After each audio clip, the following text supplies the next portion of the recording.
بسم الله الرحمن الرحيم. عن زبيد قال: سألت أبا وائل عن المرجئة فقال: حدثني عبد الله رضي الله عنه أن النبي صلى الله عليه وسلم قال: سباب المسلم فسوق وقتاله كفر.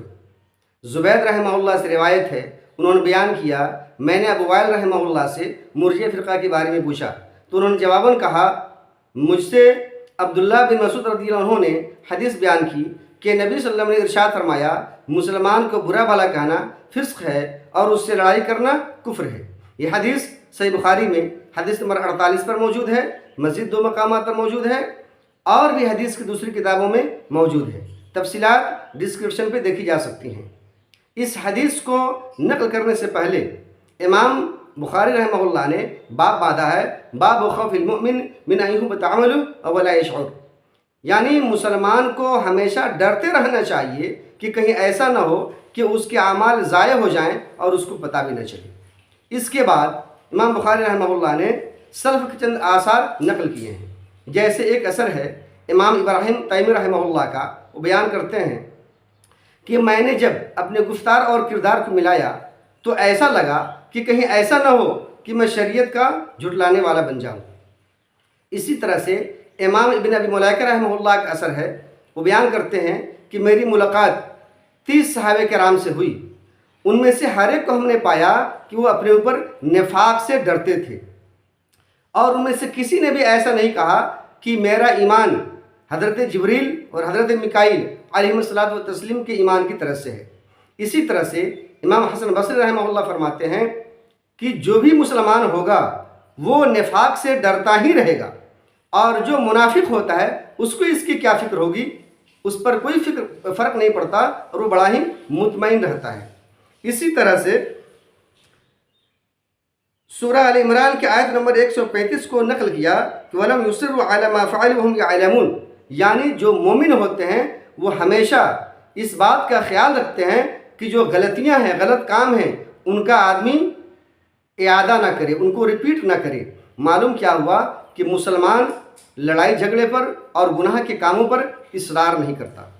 بہرکیف اس حدیث سے کئی مسائل ثابت ہوتے ہیں۔ پہلا مسئلہ، امام زبید رحمہ اللہ نے اپنے استاد امام ابو وائل رحمہ اللہ سے مرجئہ فرقہ کے بارے میں پوچھا۔ معلوم کیا ہوا کہ دین علماء سے سیکھا جائے گا، نہ کہ ایسے ڈاکٹرز سے، انجینئرز سے اور پروفیسرز سے جو دین کو صحابہ اور عام سلف کی سمجھ کے مطابق نہیں سیکھتے، بلکہ وہ دین کو اپنے پیشے کے حساب سے یا اپنی ذاتی سمجھ سے سیکھتے ہیں اور لوگوں کے سامنے بیان کرتے ہیں۔ دوسرا مسئلہ، دنیا کے اندر جو مذاہب پائے جاتے ہیں اور جو فرقے پائے جاتے ہیں ان کے بارے میں بھی جاننا سلفی منہج کا حصہ ہے، تاکہ آدمی غلط عقائد اور باطل نظریات سے بچ سکے اور حق کو حق سمجھ کر اس پر قائم رہ سکے۔ تیسرا مسئلہ، جس طرح کچھ اعمال کفریہ ہوتے ہیں اسی طرح کچھ اعمال ایمان کا حصہ بھی ہوتے ہیں، لہٰذا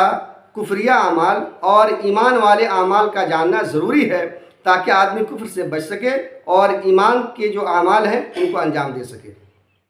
چوتھا مسئلہ، مرجئہ کی طرح یہ سمجھنا کہ گناہوں سے کوئی فرق نہیں پڑتا، یہ نظریہ باطل ہے، بلکہ گناہوں سے ایمان گھٹتا ہے، کمزور ہوتا ہے، بلکہ کبھی کبھی تو ایسا ہوتا ہے کہ آدمی گناہ کی وجہ سے اسلام سے باہر ہو جاتا ہے۔ پانچواں مسئلہ، ایک مسلمان کی عزت کی حفاظت فرض ہے۔ چھٹا مسئلہ، مسلمان کو گالی دینا اور اس کی بے عزتی کرنا حرام ہے۔ ساتواں مسئلہ، مسلمانوں پر فرض ہے کہ وہ ایک دوسرے کے حقوق کا لحاظ رکھیں۔ آٹھواں مسئلہ،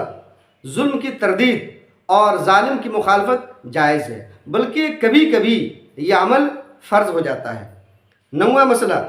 جس طرح ایمان کے درجات ہیں اسی طرح کفر کے بھی درجات ہیں، یعنی جس طرح عام مسلمان کا ایمان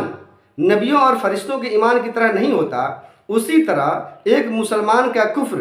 اس کافر کے کفر کی طرح نہیں ہوتا جو ہمیشہ ہمیشہ جہنم میں رہے گا۔ یہ الگ بات ہے کہ کوئی مسلمان بھی بڑا کفر یا بڑا شرک کرے گا تو اسلام سے باہر ہو جائے گا۔ 10واں مسئلہ، زبان، جسم اور قلم کی طاقت کا صحیح استعمال کرنا فرض ہے، ورنہ یہ طاقت ہماری نادانی اور بے دینی پر